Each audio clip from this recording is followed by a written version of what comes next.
Michel Foucault, 1967. Traducción, Carlos Rincón. Editor digital, Moro.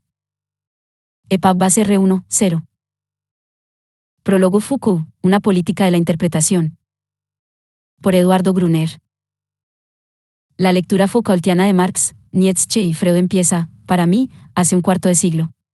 En efecto, hace más de 25 años, Susan Sontag publicó un breve pero famosísimo ensayo que se llamó, con un énfasis programático ya condensado en el título, Contra la interpretación.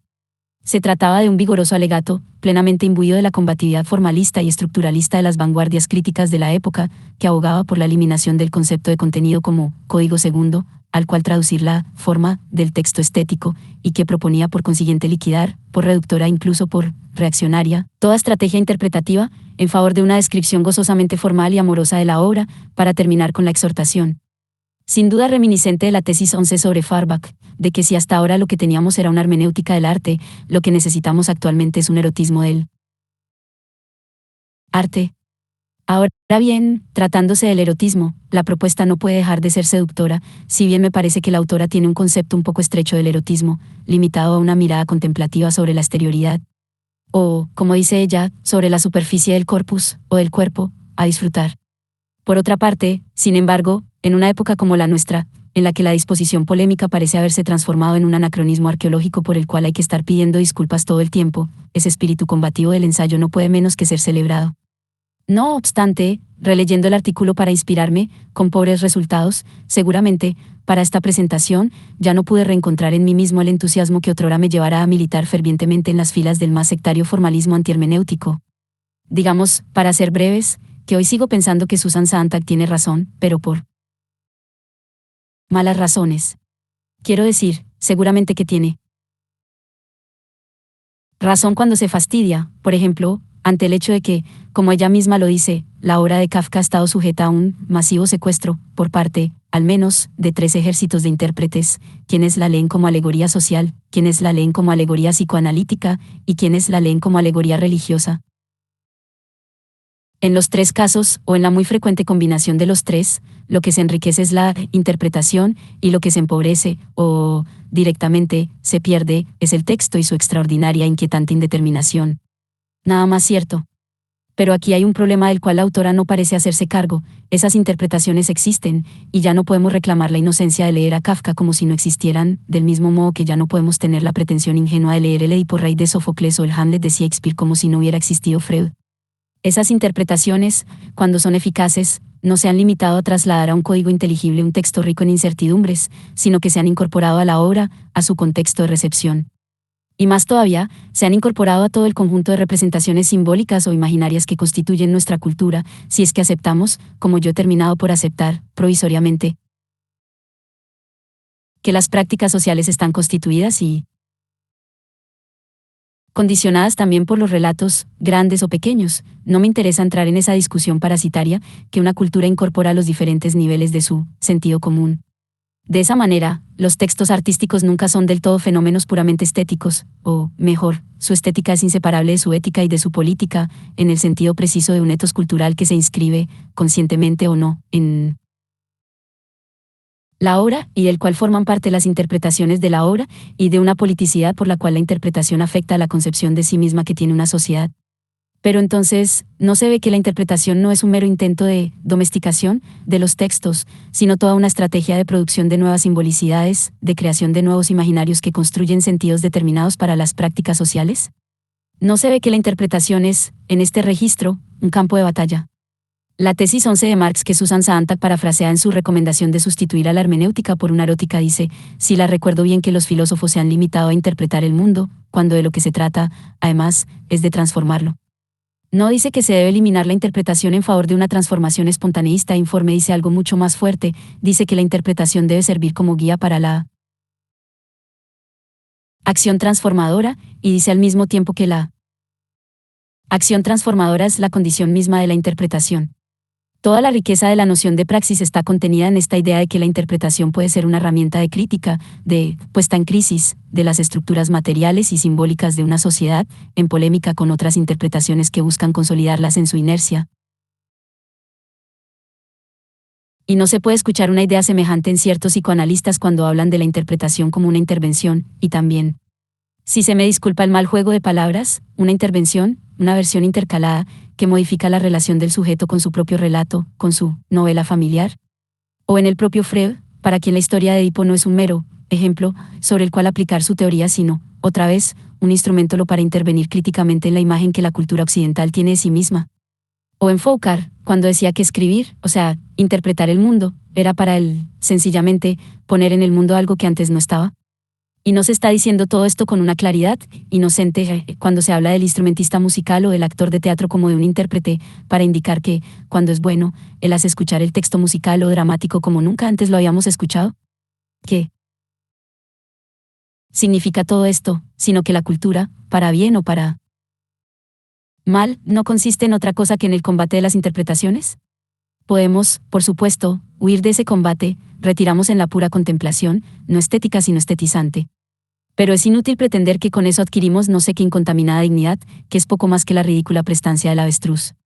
Con las políticas de la interpretación sucede, sencillamente, lo mismo que con la política secas, o la hacemos nosotros, o nos resignamos a soportar la que hacen los otros. Ahora bien, una política de la interpretación surge precisamente en aquellas prácticas interpretativas ostensiblemente más alejadas de un interés político inmediato y evidente, pero que apuntan a destotalizar, utilizo ex profeso este término sartreano para distinguirlo de la deconstrucción postestructuralista, los regímenes de verdad, Foucault, constituidos y barra diagonal o institucionalizados por una cultura, y a retotalizarlos oponiéndolos a otras estrategias interpretativas. Una práctica semejante es política en el sentido más amplio, más allá de la delimitación de su objeto específico, que puede ir desde el cuestionamiento de la geometría euclidiana hasta el refinado debate filológico sobre un fragmento del Torcuato Tasso, porque afecta a la imagen entera de la polis, entendida como el espacio simbólico en el que se juega el conflicto entre los diferentes sistemas de representación que una sociedad construye sobre sí misma. En este sentido, lo que Rico habrá llamado el conflicto de las interpretaciones, es un componente constitutivo del combate ideológico desarrollado alrededor de lo que Gramsci denomina el sentido común de una formación social, combate esencial para la construcción de la hegemonía, de un consenso legitimador para una determinada forma de dominación social. Es, por lo tanto, si se me permite la expresión, o una lucha por el sentido, que busca violentar los imaginarios colectivos para redefinir el proceso de producción simbólica mediante el cual una sociedad y una época se explican a sí mismas el funcionamiento del poder. Así tomada, como construcción de consenso para privilegiar una estrategia de interpretación de las narrativas de una sociedad, la noción de hegemonía se constituye en paradigma teórico para analizar históricamente las formas culturales de la dominación en general. Más aún, es a partir de una noción combinada de hegemonía hermenéutica que podría entenderse, como tal, la cultura de una sociedad histórica cualquiera, ya que la cultura es políticamente ininteligible a menos de pensarla como inscrita en objeto de, atravesada por, un campo de fuerzas en pugna, un campo de poder en el cual lo que se dirime es, en última instancia, el sentido de la constitución de las identidades colectivas. El conflicto de las interpretaciones pone en escena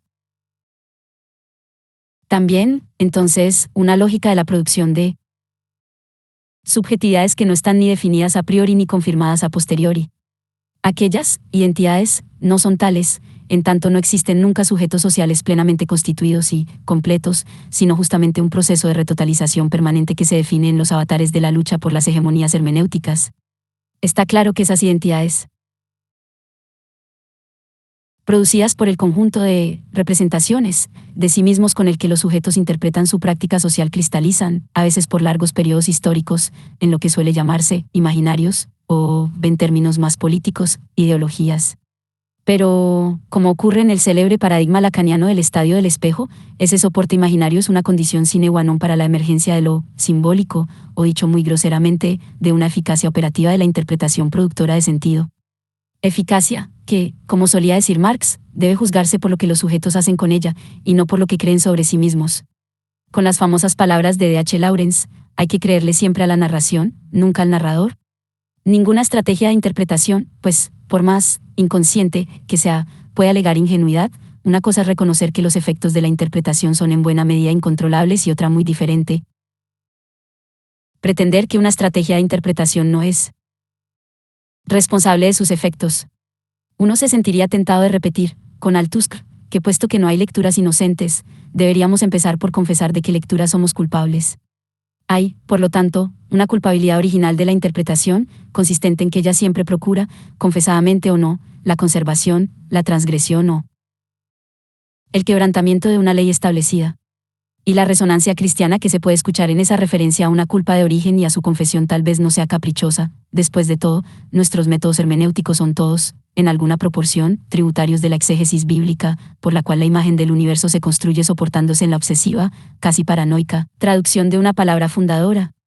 Es Walter Benjamin, con su acostumbrada y desgarrada hondura, el que ha señalado que la interpretación alegórica del cristianismo compromete a la historicidad como tal, pero a una historicidad salvaguardada como esencial. La alegoría entiende al mundo como escritura, y a la escritura como anuncio del acontecimiento del logos, la palabra teoría, con la que se designa una determinada estrategia de interpretación de una región del universo, conserva en sus raíces esta voluntad de omnipotencia creadora, transgresora, que apunta a producir un acontecimiento, es decir, una catástrofe. Pero también resguarda su carácter, una vez más, político, como lo explica Gadamer, el desarrollo del método hermenéutica, que desemboca en la aparición de una conciencia plenamente histórica, emergió como arma de autodefensa de la interpretación reformista de la Biblia contra el ataque de los teólogos tridentinos y su apelación al carácter ineludible de la tradición. El argumento de Lutero es que la literalidad de la Biblia no requiere de la tradición para ser comprendida, sino que cualquier lectura actual basta para extraerle su verdad. Pero esa lectura requiere, a su vez, esa forma de intervención hermenéutica que es la traducción a la lengua vernácula. Y ya sabemos que acontecimientos catastróficos produjo la traducción luterana de la Biblia en las tradiciones de la cultura occidental. Eso que confusamente se llama la modernidad es, como se sabe, pródiga en tales catástrofes. Quizá la modernidad, o, para decirlo sin eufemismos, el modo de producción capitalista y los intentos de afianzar o quebrantar su ley, pueda ser definida, en un cierto registro, como un estado de catástrofe permanente que instaura el conflicto de las interpretaciones y la lucha por el sentido como su régimen de existencia mismo, en el cual combaten las estrategias productoras de nuevos acontecimientos del logos, allí donde la búsqueda de una expiación de la culpa originaria ya no puede unificar imágenes. Como diría Nietzsche, si Dios ha muerto, todo está permitido. Pero como diría Orwell, hay algunas cosas más permitidas que otras, y cuáles sean esas cosas es también un resultado del conflicto de las interpretaciones, de la lucha por el sentido. De cualquier manera, las narratividades catastróficas resultantes de la lucha entre los modos de interpretación potencian su carácter ampliamente político cuando logran, nuevamente, destotalizar el campo mismo de constitución de las diferentes lecturas de la realidad y reconstituir los dispositivos discursivos sobre un horizonte hermenéutico radicalmente nuevo. La mención que hice hace un momento al nombre de Nietzsche y las repetidas menciones a Marx y Freud tampoco son azarosas, ellos constituyen, en efecto, la trilogía de los que tanto Ricoeur como Foucault, desde perspectivas por cierto muy distintas, han identificado como fundadores de discurso de la modernidad, vale decir, aquellos que, independientemente de la eficacia específica de sus teorías particulares, han redefinido el espacio mismo de la producción de una nueva manera de leer la escritura del mundo, aquellos, en fin, que han provocado nuevos acontecimientos de logos, y lo han hecho violentando, justamente, la ley de los modos de interpretación establecidos. Esa intervención violenta consiste, sucintamente, en la advertencia de que, como lo muestra Foucault en el orden del discurso, las dos grandes sospechas que siempre se habían levantado en Occidente sobre el lenguaje, la de que el lenguaje nunca dice exactamente lo que dice, y la de que hay muchas otras cosas que hablan sin ser estrictamente lenguaje, ya no pueden ser fácilmente despachadas mediante el recurso a la clara y distinta conciencia cartesiana o a la razón iluminada de una ciencia que despeja las brumas de la creencia dogmática y reflexiva.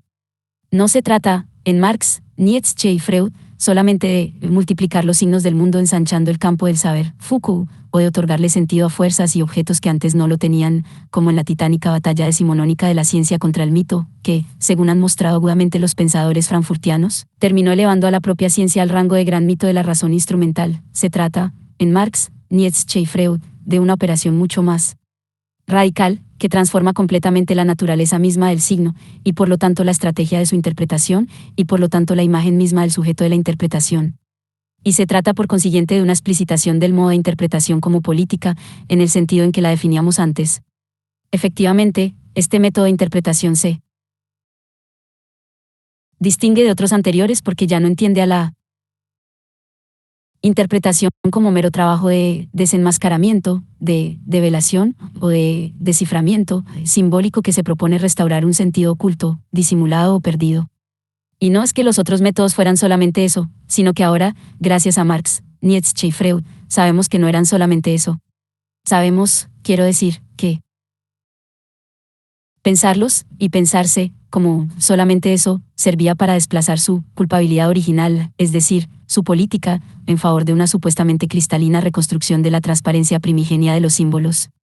Por el contrario, pensar la interpretación como una intervención en la cadena simbólica que produce un efecto disruptivo, y no un simple desplazamiento, es al mismo tiempo poner en evidencia su carácter ideológico y, como decíamos antes, someter a crítica la relación del sujeto con ese relato.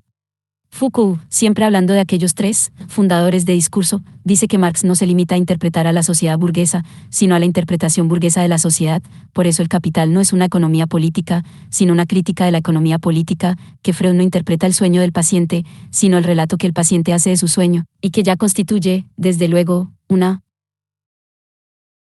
interpretación, en el sentido vulgar o silvestre, que Nietzsche no interpreta la moral de Occidente, sino al discurso que Occidente ha construido sobre la moral, por eso hace una genealogía de la moral. Se trata, siempre, de una interpretación que hace ver que esos discursos que examina son, justamente, interpretaciones, producciones, de sentido, y no meros objetos complicados a descifrar, con un sentido dado desde siempre que solo se trata de redescubrir. Lo que hacen los tres, nuevamente es intervenir sobre una construcción simbólica no para mostrar su transparencia originaria, sino al revés, para producirla como opacidad, no para descifrarla, sino al revés, para otorgarle su carácter de cifra, su artificialidad, es decir, para desnaturalizarla en su función de sentido común, y para desnaturalizar, también, la relación de ese discurso con los sujetos que ha producido como soportes de su propia reproducción. Se trata, en fin, de quebrar esa armonía y ese bienestar, de transformar al sujeto, mediante la interpretación, en insoportable para su propio discurso y quizá dejarlo, momentáneamente, sin palabras.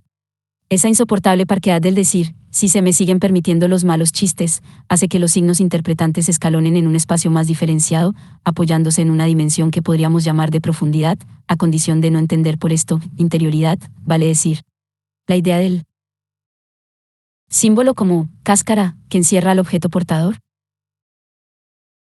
de la verdad, sino como un trabajo interpretativo que opera, sí, sobre la superficie, pero no, como preferiría Susan Sontag, para describirla, como si una descripción no fuera, por otra parte, un cierto tipo de interpretación que no osa decir su nombre, sino para rearticular sus líneas narrativas, provocando otras intersecciones que las que el texto se limita a mostrar. Marx, que, según Lacan, inventó la teoría psicoanalítica del síntoma, cuando realiza su célebre interpretación del fetichismo de la mercancía, no se limita a apartar el símbolo, mercancía como una máscara, detrás de la cual se ocultaría la cosa, el verdadero contenido, a saber, las relaciones de producción y explotación que le dan a la mercancía su condición de fetiche. Lo que hace, y es extraño que Susan Sontag no recurra a este ejemplo prestigioso, es apoyarse en lo que él mismo llama la forma mercancía, que es la que hace posibles esas relaciones de producción y no otras, para producir su articulación con la estructura del modo de producción como totalidad, vale decir, destotaliza la forma, mercancía, pues el fetichismo, que promueve el discurso de la economía política consiste en hacer pasar la parte por el todo, la mercancía sustituyendo a las relaciones sociales, y la retotaliza, reinscribiéndola en el conjunto de la formación social, es decir, devolviéndole su profundidad histórica, sin necesidad de salir de la superficie del texto de la economía política, ya que él sabe muy bien que el fetichismo de la mercancía, como el sueño del paciente del psicoanálisis, no es una ilusión que basta despejar para que todo vuelva a su lugar, es una ficción que produce efectos materiales decisivos. Sin fetichismo de la mercancía no hay capitalismo. La interpretación, pues, no está destinada a disolver falsas apariencias de la cultura, sino a mostrar de qué manera esas apariencias pueden expresar una cierta verdad que debe ser construida por la interpretación. Es en ese sentido que no se puede hablar de profundidad, con ese tono de voz solemne que usan los guardianes de la tradición para indicarnos la impertinencia de nuestra pretensión de interpretar para dar lugar a otra cosa. Porque es precisamente la tradición cultural, su aspiración a la inmovilidad mineral de la que habla Sastre, la que lleva la marca ridícula de la banalidad. Es Marx mismo quien, al principio del Capital, explica que, a diferencia de Perseo, él tiene que hundirse en la bruma para mostrar que de hecho no hay monstruos ni enigmas profundos, porque todo lo que hay de profundo, en el discurso que se hace la burguesía acerca de la moneda, el capital, el valor, no es más que una banalidad.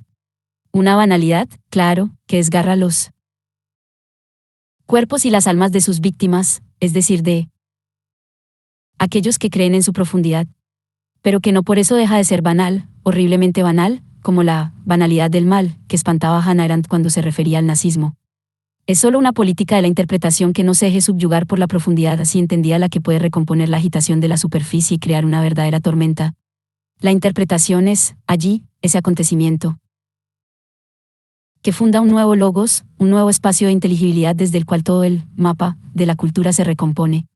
Y que lo hace por la imaginación, por la construcción de un relato, de una ficción, si se quiere decir así, pero de una ficción que genera un nuevo régimen de verdad desde el cual leer las otras ficciones.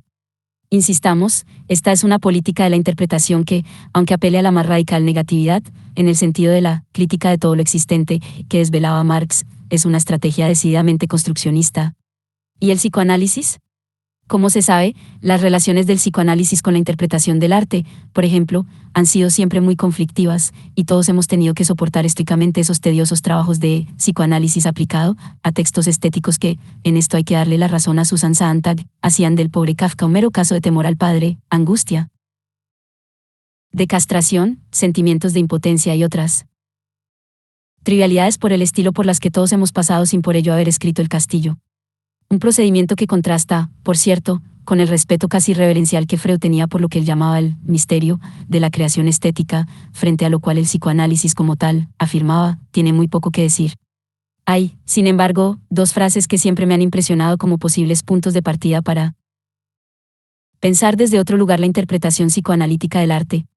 La primera es del mismo Freud, cuando afirma que si se pudiera establecer una comparación entre el método psicoanalítico y alguna forma de arte, aquel se parecería no tanto a la pintura, que agrega formas y colores sobre la tela vacía, sino a la escultura, que rompe la piedra para que quede una forma. Mientras en el primer caso se trata de una pura invención que vuelca desde afuera algo sobre la nada, en el segundo se trata de una interpretación que extrae algo nuevo de una superficie ya existente, luchando contra su resistencia. No me interesa tanto, aquí, la idea de resistencia, con la que los psicoanalistas sabrán qué hacen, como la idea de lucha como práctica que produce un acontecimiento. La segunda frase a la que me refería es de Osar Saata, cuando decía, aproximadamente, que no se trata de aplicar la teoría del psicoanálisis al texto artístico, sino de utilizar el texto artístico para hacer avanzar la teoría.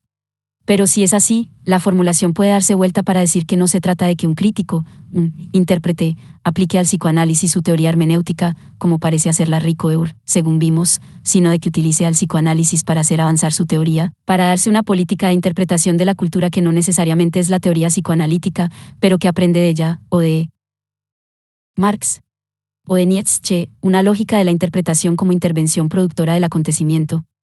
Es verdad que proseguir con esta analogía nos lleva por un camino muy espinoso, en el cual surge de inmediato una cuestión inquietante: ¿el intérprete está en posición de analista o de paciente?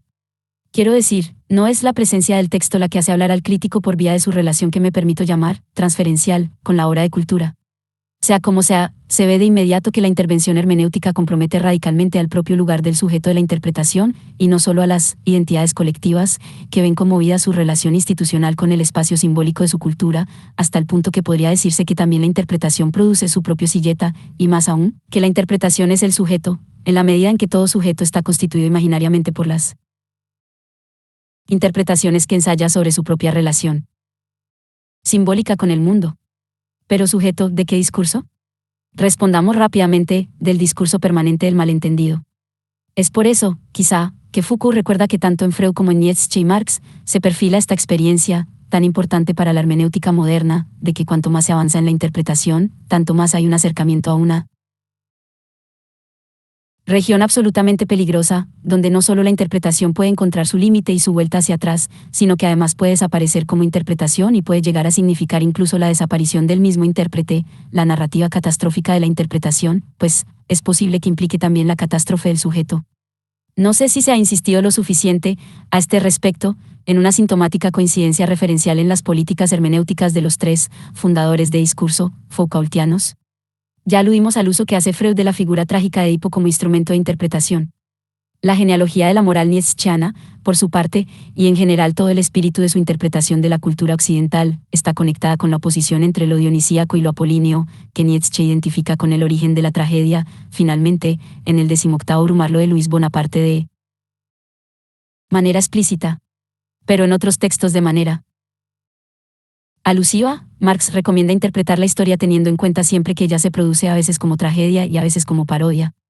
En los tres, por lo tanto, el género de la tragedia y su historicidad esencial, para decirlo con Benjamin, es la metáfora privilegiada de aquella región peligrosa a la que conduce la interpretación y los acontecimientos del logos que ella desata.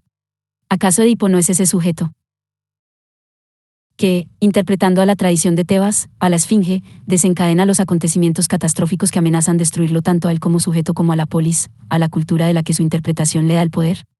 Y también para él, después de todo, la historia comienza con una banalidad, con una trivialidad, en el cruce de esas tres vías donde se produce su encuentro casual con el que no sabe que es su padre. Es que la tragedia es la demostración, como ha dicho alguien, de que el ser es caos, de que no solamente no siempre somos dueños de la consecuencia de nuestros actos, sino de que aquel malentendido constitutivo que provoca la intervención interpretativa hace que ni siquiera podamos dominar del todo la significación de esos actos.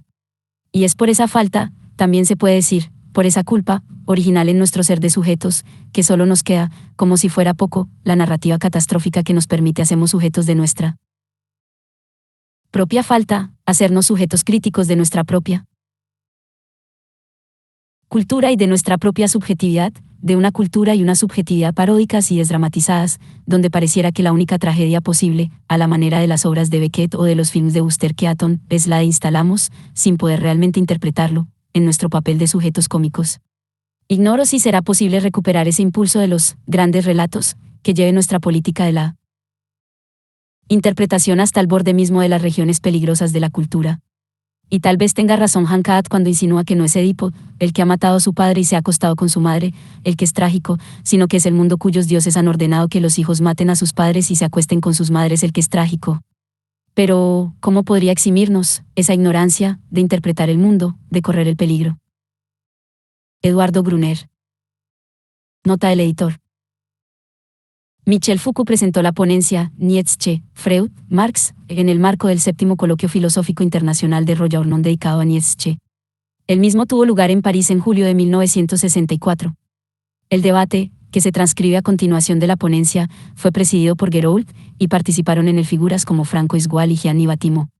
La versión original fue publicada con el conjunto de las ponencias y debates del coloquio bajo el título Nietzsche. Callas de Royaumont. Filosofía número B, París, 1967. La traducción al castellano fue realizada por Carlos Rincón y publicada originalmente en el dossier Nietzsche, 125 años, por la revista Eco número 113/5, T19, N5-6-7, septiembre-octubre-noviembre de 1969, Bogotá, Colombia. Ht. Nietzsche, Freud, Marx. Por Michel Foucault. Cuando se me propuso este proyecto de mesa redonda, me pareció del mayor interés, pero, evidentemente, algo embarazoso. Sugerí, pues, una modificación, algunos temas relativos a las técnicas de interpretación en Marx, Nietzsche y Freud. En realidad, detrás de estos temas hay un sueño que sería el de poder hacer un día una especie de corpus general, de enciclopedia de todas las técnicas de interpretación que hemos podido conocer desde los gramáticos griegos hasta nuestros días. Yo creo que pocos capítulos de este gran corpus de todas las técnicas de interpretación han sido redactados hasta hoy. Me parece que se podría decir aquí, como introducción general a esta idea de una historia de las técnicas de la interpretación, que el lenguaje, en todo caso el lenguaje en las culturas indoeuropeas, ha hecho nacer siempre dos clases de sospechas. Ante todo, la sospecha de que el lenguaje no dice exactamente lo que dice. El sentido que se atrapa y que es inmediatamente manifiesto no es, quizás, en realidad, sino un sentido menor, que protege, encierra y, a pesar de todo, transmite otro sentido, siendo este sentido a la vez el sentido más fuerte y el sentido de debajo. Esto era lo que los griegos llamaban la llegorría y la hiponoia. Por otra parte, el lenguaje hace nacer esta otra sospecha, que el lenguaje desborda, de alguna manera, su forma propiamente verbal, y que hay muchas otras cosas en el mundo que hablan y que no son lenguaje.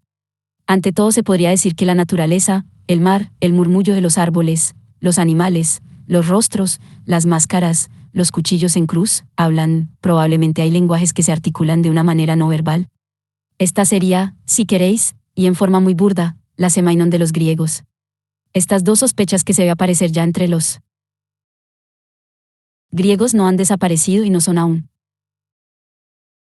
contemporáneas, puesto que hemos vuelto a creer, precisamente desde el siglo XIX, que los gestos mudos, que las enfermedades, que todo el tumulto a nuestro alrededor puede también hablar, y más que nunca estamos a la escucha de todo este lenguaje posible, tratando de sorprender bajo las palabras un discurso que sería más esencial. Yo creo que cada cultura, quiero decir, cada forma cultural dentro de la civilización occidental, ha tenido su sistema de interpretación, sus técnicas, sus métodos, sus formas de rastrear el lenguaje que quiere decir otra cosa que lo que él dice, y que hay lenguaje fuera del lenguaje. Parece, pues, que habría que inaugurar una empresa para hacer el sistema o el cuadro, como se decía en el siglo XVII de todos estos sistemas de interpretación. Para comprender qué sistema de interpretación ha fundado el siglo XIX y en consecuencia a qué sistema de interpretación pertenecemos nosotros, me parece que sería necesario tomar un punto de referencia lejano, un tipo de técnica tal como la que pudo existir, pongamos por caso, en el siglo XVI. En esta época, lo que daba lugar a interpretación, a la vez su sitio general y la unidad mínima que la interpretación tenía que tratar, era la semejanza. Donde las cosas se parecían, donde eso se parecía, alguna cosa quería expresarse y podía ser descifrada, se conoce bien el papel importante que han desempeñado en la cosmología, en la botánica, en la zoología, en la filosofía del siglo XVI, la semejanza y todas las nociones que giran como satélites en torno a ella. A decir verdad, para nuestros ojos de gentes del siglo XX, toda esta red de similitudes es algo confusa y embrollada. Sin embargo, este corpus de la semejanza en el siglo XVI estaba perfectamente organizado. Había por lo menos 5 nociones perfectamente definidas: la noción de conveniencia, la conveniencia que es adecuación, por ejemplo, del alma al cuerpo, o de la serie animal a la serie vegetal. La noción de simpatía, la simpatía, que es identidad de accidentes en sustancias distintas.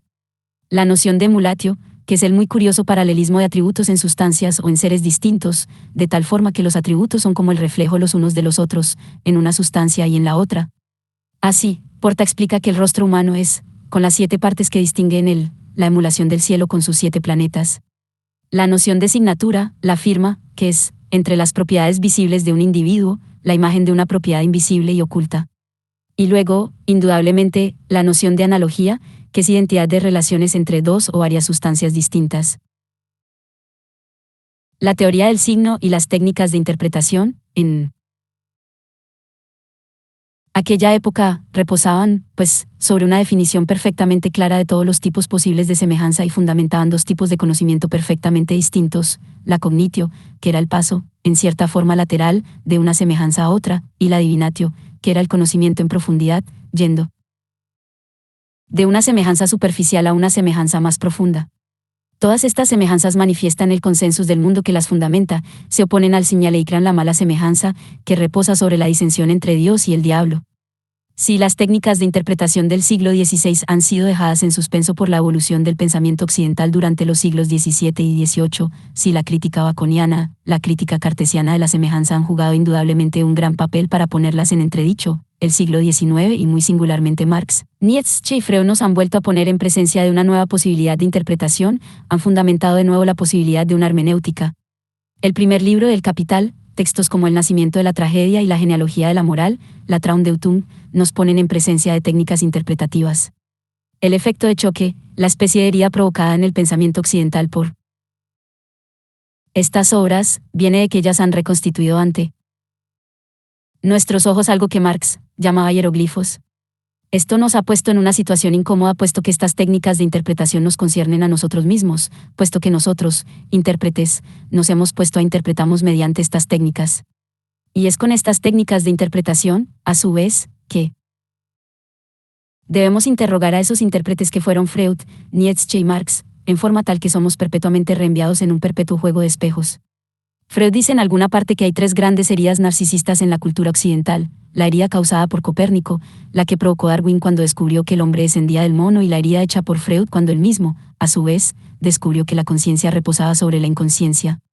Yo me pregunto si no se podría decir que Freud, Nietzsche y Marx, al envolvernos en una tarea de interpretación que se refleja siempre sobre sí misma, no han constituido alrededor nuestro, y para nosotros, esos espejos de donde nos son reenviadas las imágenes cuyas heridas inextinguibles forman nuestro narcisismo de hoy día. En todo caso, y es a este propósito que querría hacer algunas sugestiones, me parece que Marx, Nietzsche y Freud no han multiplicado, en manera alguna, los signos en el mundo occidental. No han dado Un sentido nuevo a las cosas que no tenían sentido. Ellos han cambiado, en realidad, la naturaleza del signo, y modificado la manera como el signo en general podía ser interpretado.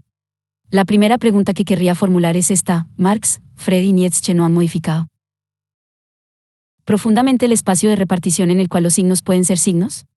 En la época que he tomado por punto de referencia, en el siglo XVI, los signos se disponían de una manera homogénea en un espacio que era también homogéneo, y esto en todas las direcciones. Los signos de la Tierra reenviaban al cielo, pero reenviaban también al mundo subterráneo, reenviaban del hombre al animal, del animal a la planta, y recíprocamente.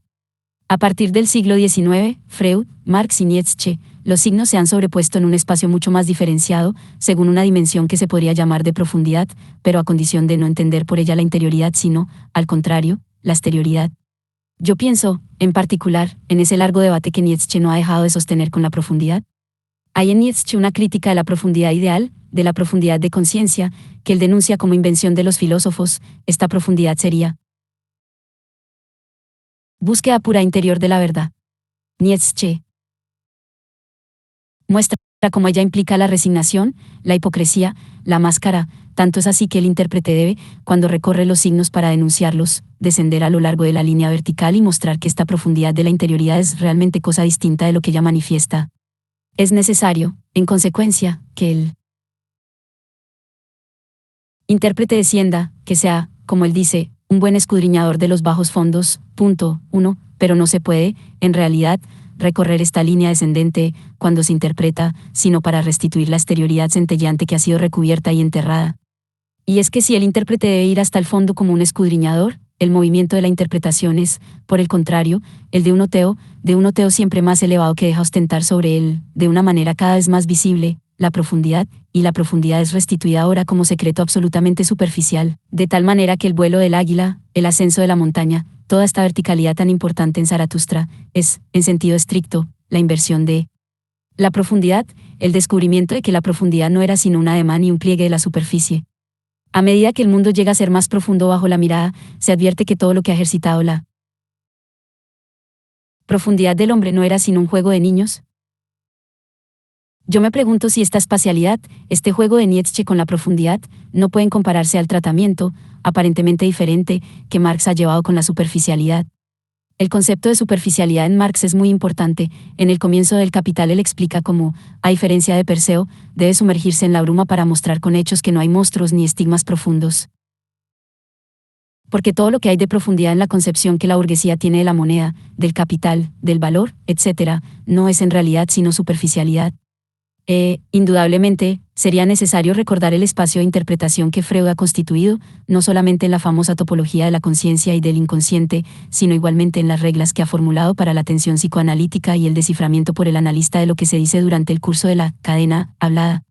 Sería preciso recordar la especialidad, eminentemente material, a la que Freud ha concedido tanta importancia, y que expone al enfermo a la mirada oteadora del psicoanalista.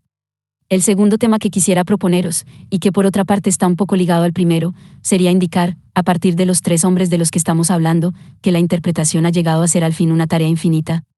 A decir verdad, ella lo era ya en el siglo XVI, pero los signos se reenviaban los unos a los otros muy simplemente porque la semejanza no podía ser sino limitada. A partir del siglo XIX, los signos se encadenan en una red inagotable, infinita, no porque reposen sobre una semejanza sin límites, sino porque hay una apertura irreductible. Lo inacabado de la interpretación, el hecho de que ella sea siempre recortada y que permanezca el suspenso al borde de ella misma. Creo que ese se encuentra de una manera bastante análoga en Marx, Nietzsche y Freud, bajo la forma del rechazo del comienzo. Rechazo de la Robinsonada, decía Marx, distinción, muy importante en Nietzsche, entre el comienzo y el origen, y carácter siempre inacabado de la marcha regresiva y analítica en Freud. Es sobre todo en Nietzsche y Freud y en un grado menor en Marx, en donde se ve dibujarse esta experiencia que creo tan importante para la hermenéutica moderna, según la cual cuanto más lejos se va en la interpretación, tanto más se avecina, al mismo tiempo, a una región absolutamente peligrosa, en donde no solo la interpretación va a alcanzar su punto de retroceso, sino que va a desaparecer como interpretación, causando tal vez la desaparición del mismo intérprete. La existencia siempre cercana del punto absoluto de interpretación sería al mismo tiempo la de un punto de ruptura. En Freud se conoce bien cómo se ha hecho progresivamente el descubrimiento de este carácter estructuralmente abierto de la interpretación. Este descubrimiento fue hecho de una manera muy elusiva, muy oculta a sí misma en la Traumdeutung, cuando Freud analiza sus propios sueños y entonces invoca razones de pudor o de no divulgación de un secreto personal para interrumpirse. En el análisis de Dora, se ve aparecer la idea de que la interpretación debe detenerse, no puede ir hasta el fin en razón de lo que sería llamado transferencia algunos años después. Y después, a través de todo el estudio de la transferencia, se afirma la inagotabilidad del análisis, en el carácter infinito e infinitamente problemático de la relación del analizado y del analista, relación que es evidentemente constituyente para el psicoanálisis y que abre el espacio en el cual no cesa de desplegarse, sin poder acabarse nunca. En Nietzsche es evidente también que la interpretación es siempre inacabada, que es para él la filosofía sino una especie de filología siempre en suspenso, una filología sin término, desarrollada siempre más lejos, una filología que no sería nunca absolutamente fijada. ¿Por qué? Es, como lo dicen, más allá del bien y del mal, porque perecer por el conocimiento absoluto podría bien hacer parte de él. Fundamento del ser, punto 2, sin embargo, él mostró en Exe. Como cuán cerca había estado de este conocimiento absoluto que hace parte del fundamento del ser. También, en el curso del otoño de 1888 en Turín, si se descifran en la correspondencia de Freud sus permanentes inquietudes desde el momento en que descubrió el psicoanálisis, se puede preguntar si la experiencia de Freud no es, en el fondo, semejante a la de Nietzsche. Lo que está en juego en el punto de ruptura de la interpretación en esta convergencia de la interpretación hacia un punto que la hace imposible, podría muy bien ser algo como la experiencia de la locura. Experiencia contra la cual Nietzsche se debatió y por la cual fue fascinado, experiencia contra la cual luchó Freud toda su vida, no sin angustia. Esta experiencia de la locura sería la sanción de un movimiento de la interpretación que se acerca al infinito de su centro y que se hunde, calcinado. Yo creo que este inacabamiento esencial de la interpretación está ligado a otros dos principios, también fundamentales y que constituirían con los dos primeros, de los cuales acabo de hablar, los postulados de la hermenéutica moderna. Esto, ante todo, si la interpretación no puede acabarse nunca es, simplemente, porque no hay nada que interpretar. No hay nada de absolutamente primario que interpretar, pues, en el fondo, todo es ya interpretación, cada signo es en sí mismo no la cosa que se ofrece a la interpretación, sino interpretación de otros signos. No hay nunca, si queréis, un interpretandum que no sea ya interpretans, hasta el punto de que la relación que se establece en la interpretación lo es tanto de violencia como de elucidación. En efecto, la interpretación no aclara una materia que es necesario interpretar y que se ofrece a ella pasivamente, ella no puede sino apoderarse, y violentamente de la interpretación ya hecha, que debe invertir, revolver, despedazar a golpes de martillo. Se ve esto ya en Marx, que no interpreta la historia de las relaciones de producción, sino que interpreta una relación que se da ya como una interpretación, puesto que ella se presenta como naturaleza. De la misma manera Freud no interpreta signos sino interpretaciones. En efecto, bajo los síntomas, ¿qué es lo que descubre Freud? Él no descubre, como se dice, traumatismos, él pone al descubierto fantasmas, con su carga de angustia, es decir, un núcleo que es ya en su ser mismo una interpretación. La anorexia, por ejemplo, no envía al destete como el significante enviaría al significado, sino que la anorexia como signo, síntoma que hay que interpretar, reenvía a los fantasmas del mal seno materno, que es en sí mismo una interpretación, que es en sí mismo un cuerpo parlante. Es por esto que Freud no tiene para interpretar otra cosa en el lenguaje de sus enfermos que aquello que sus enfermos le ofrecen como síntomas. Su interpretación es la interpretación de una interpretación, en los términos en que esta interpretación es dada. Se sabe que Freud inventó el superego el día en que una enferma dijo, siento un perro sobre mí. Es de la misma manera como Nietzsche se apodera de las interpretaciones que se han apoderado ya las unas de las otras. No hay para Nietzsche un significado original. Las palabras mismas no son otra cosa que interpretaciones y a lo largo de su historia ellas interpretan antes de ser signos, y no significan finalmente sino porque no son otra cosa que interpretaciones esenciales. Testigo, la famosa etimología de Ágatos. 3. Esto es también lo que dice Nietzsche cuando afirma que las palabras han sido inventadas siempre por las clases superiores, ellas no indican un significado, imponen una interpretación. Por consiguiente no es porque haya signos primarios y enigmáticos por lo que estamos consagrados a la tarea de interpretar, sino porque hay interpretaciones, porque nunca cesa de haber por encima de todo lo que habla el gran tejido de las interpretaciones violentas. Es por esta razón que hay signos que nos prescriben la interpretación de su interpretación, que nos prescriben invertirlos como signos. En este sentido se puede decir que la alegoría, la hiponia, son en el fondo del lenguaje. Y antes que el, no lo que se ha deslizado de inmediato bajo las palabras, para desplazarlas y hacerlas vibrar, sino aquello que ha hecho nacer las palabras, lo que las hace destellar con un brillo que no se detiene jamás. Por esto también en Nietzsche el intérprete es lo verídico, es lo verdadero, no porque él se apodere de una verdad en reposo para proferirla, sino porque él pronuncia la interpretación que toda verdad tiene por función recubrir. Tal vez esta primacía de la interpretación en relación a los signos es lo que hay de más decisivo en la hermenéutica moderna. La idea de que la interpretación precede al signo implica que el signo no sea un ser simple y benévolo, como era el caso aún en el siglo XVI, en el que la plétora de signos, el hecho de que las cosas se asemejaran, probaba simplemente la benevolencia de Dios, y no apartaba sino por un velo transparente el signo del significado. Al contrario, a partir del siglo XIX, a partir de Freud, Marx y Nietzsche, me parece que el signo va a llegar a ser malévolo, quiero decir que hay en el signo una forma ambigua y un poco turbia de querer mal y de mal cuidar. Y esto en la medida en que el signo es ya una interpretación que no sea por tal. Los signos son interpretaciones que tratan de justificarse, y no a la inversa. Así funciona la moneda tal como se la ve definida en la crítica de la economía política, y sobre todo en el primer libro del Capital. Es así como funcionan los síntomas en Freud. Y en Nietzsche, las palabras, la justicia, las clasificaciones binarias del bien y del mal, consecuentemente los signos, son máscaras. El signo, el adquirir esta función nueva de encubridor de la interpretación pierde su ser simple de significante que poseía aún en la época del Renacimiento, su espesor propio parece abrirse y entonces pueden precipitarse en la abertura todos los conceptos negativos que eran hasta entonces extraños a la teoría del signo. Este no conocía sino el momento transparente y apenas negativo del velo. Ahora podrá organizarse en el interior del signo todo un juego de conceptos negativos, de contradicciones, de oposiciones, en fin ese juego de fuerzas reactivas que Deleuze ha analizado también en su libro sobre Nietzsche. Volver a poner la dialéctica sobre sus pies, si esta expresión debe tener un sentido no sería justamente el de haber vuelto a colocar en el espesor del signo, en este espacio abierto, sin fin, en este espacio sin contenido real ni reconciliación, todo ese juego de la negatividad que la dialéctica, finalmente, había descargado dándole un sentido. En fin, último carácter de la hermenéutica, la interpretación se encuentra ante la obligación de interpretarse ella misma al infinito, de proseguirse siempre. De allí se desprenden dos consecuencias importantes. La primera es que la interpretación será siempre de ahora en adelante la interpretación por él. Quien no se interpreta lo que hay en el significado, sino que se interpreta a fondo, quien ha planteado la interpretación. El principio de la interpretación no es otro que el intérprete y este es tal vez el sentido que Nietzsche ha dado a la palabra, psicología.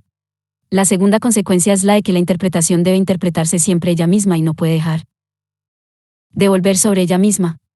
Por oposición al tiempo de los signos, que es un tiempo del vencimiento, y por oposición al tiempo de la dialéctica, que es a pesar de todo lineal, se tiene un tiempo de la interpretación que es circular.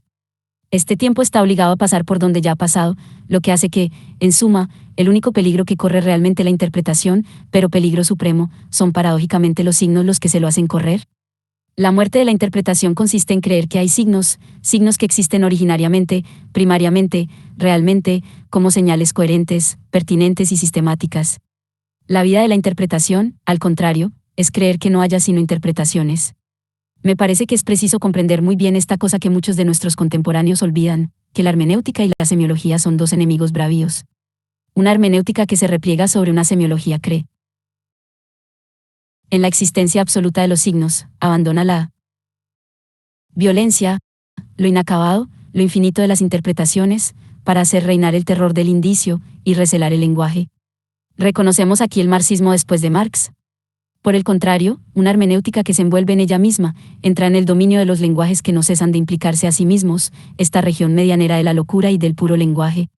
Es allí donde nosotros reconocemos a Nietzsche. Discusión.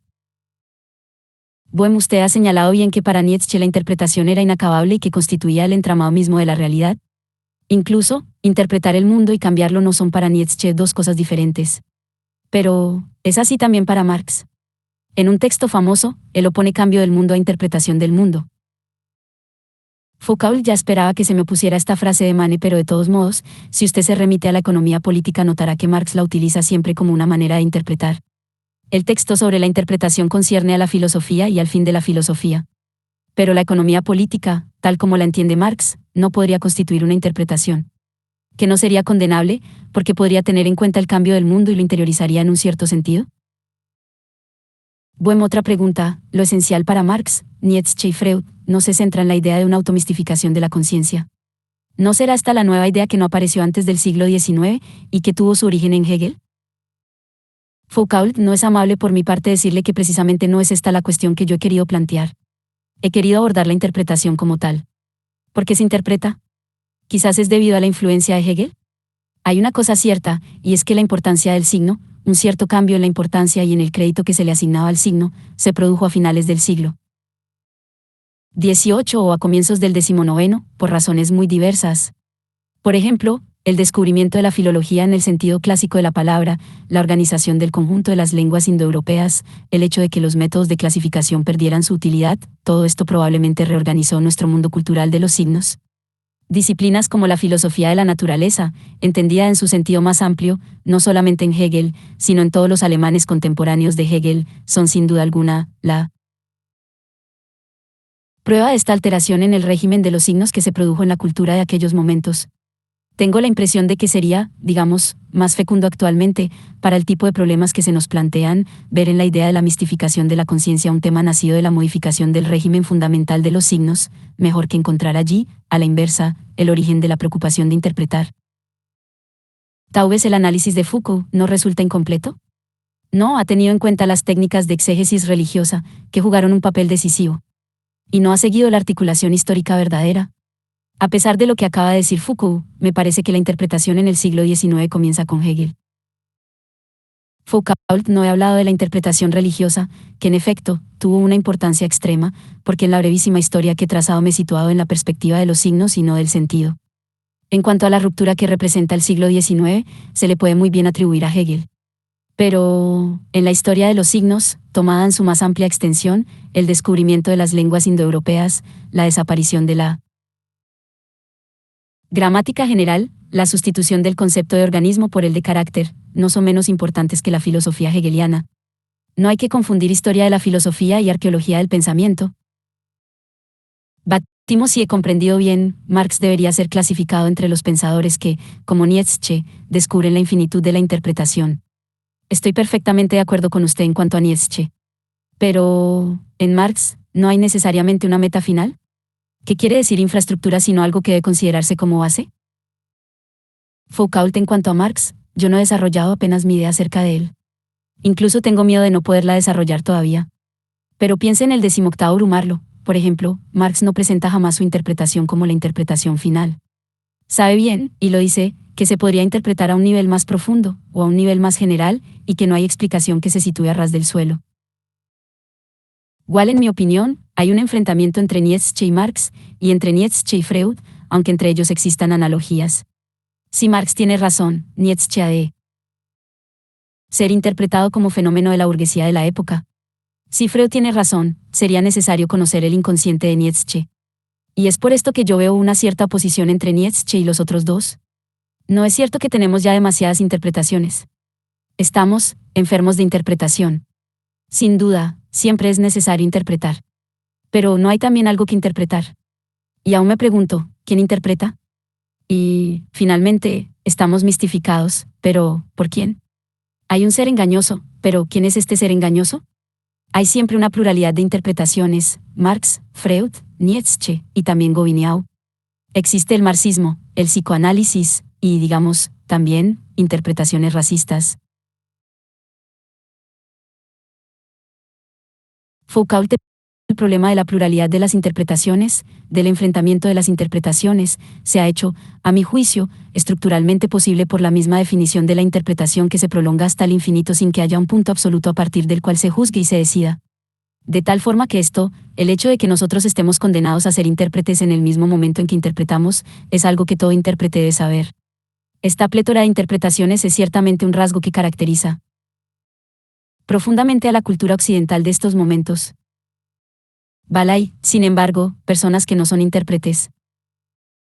Foucault, en este caso, se limitan a repetir el lenguaje mismo. ¿Por qué?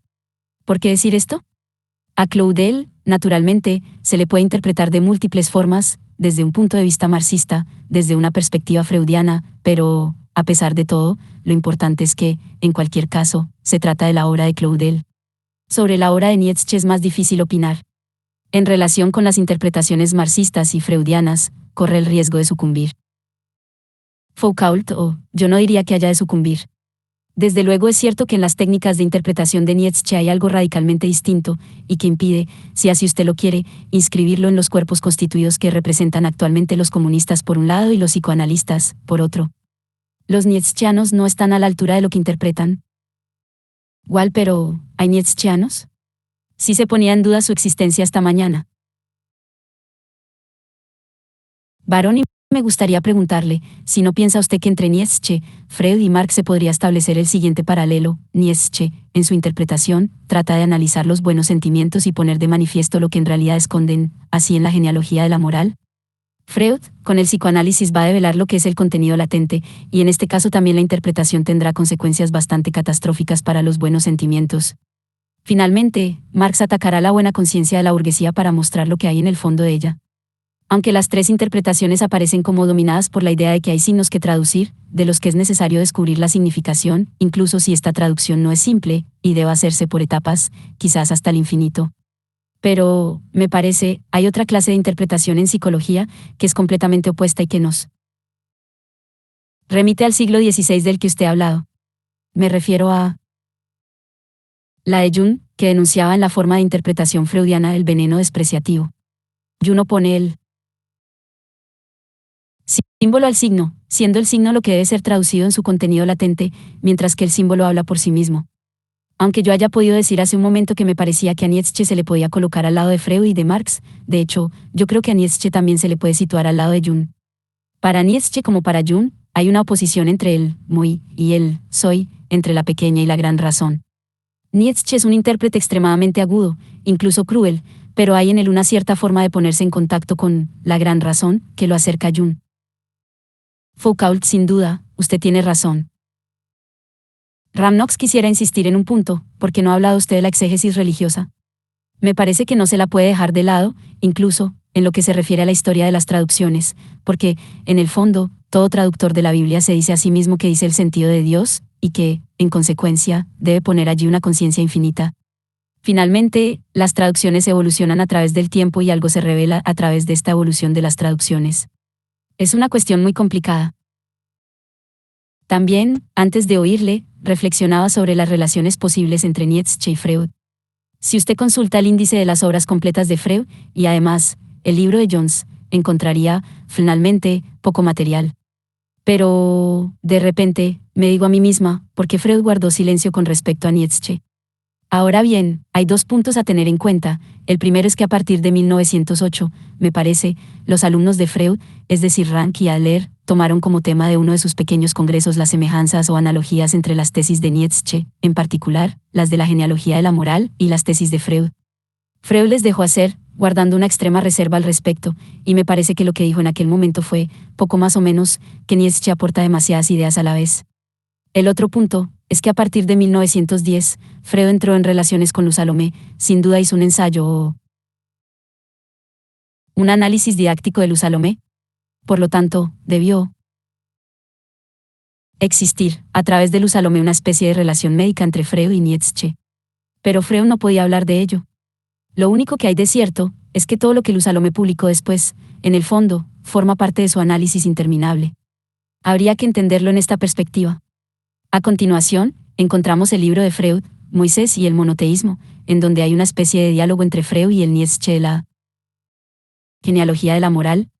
Como puede observar, expongo varios problemas. ¿Sabe usted algo más? Foucault, no, rigurosamente yo no sé nada más. En efecto, me ha sorprendido el extraño silencio, aparte de una o dos frases, de Freud sobre Nietzsche, incluso en su correspondencia. Esto es algo verdaderamente enigmático. La explicación por el análisis de Luz Salomé, el hecho de que no pudiera decir más. Ramnock seguramente no quería decir más. De Montbines, a propósito de Nietzsche, usted ha dicho que la experiencia de la locura era el momento más aproximado al conocimiento absoluto. Puedo preguntar, ¿en qué medida, a su juicio, Nietzsche tuvo la experiencia de la locura? Si usted tuviera tiempo, naturalmente, sería bastante interesante plantearse la misma cuestión en relación con otros grandes espíritus, tanto si se tratasen de poetas y escritores como Hölderlin, Nerval o Maupassant, como si fueran músicos como Schumann, Henry Duparc o Maurice Ravel. Pero continuando en el plano de Nietzsche, ¿he comprendido yo bien? Ya que usted ha hablado bien y brillantemente de esta Experiencia de la locura, ¿era esto lo que verdaderamente usted quería decir? Foucault, sí. De Montbines usted no ha querido hablar de conciencia, o presciencia, o presentimiento de la locura. ¿Cree usted verdaderamente que se pueda tener, que grandes espíritus como Nietzsche puedan tener, la experiencia de la locura? Foucault le contestó, sí, sí. De Montbines, no comprendo lo que esto quiere decir, porque yo no soy un gran genio. Foucault, yo no digo esto. Mi pregunta será breve, se referirá, en el fondo, a lo que usted ha llamado técnicas de interpretación, en las que a usted le parece ver, no un sustituto, pero, en todo caso, un sucesor, una sucesión posible a la filosofía. ¿No le parece a usted que estas técnicas de interpretación del mundo son, más que nada, técnicas de terapéutica, técnicas de curación, en el sentido más amplio del término, de la sociedad en Marx, del individuo en Freud, y de la humanidad en Nietzsche? Foucault, en efecto, yo pienso que el sentido de la interpretación en el siglo XIX se aproxima ciertamente a lo que usted entiende por terapéutica. En el siglo XVI, la interpretación encontraba mejor su sentido por el lado de la revelación, de la salvación.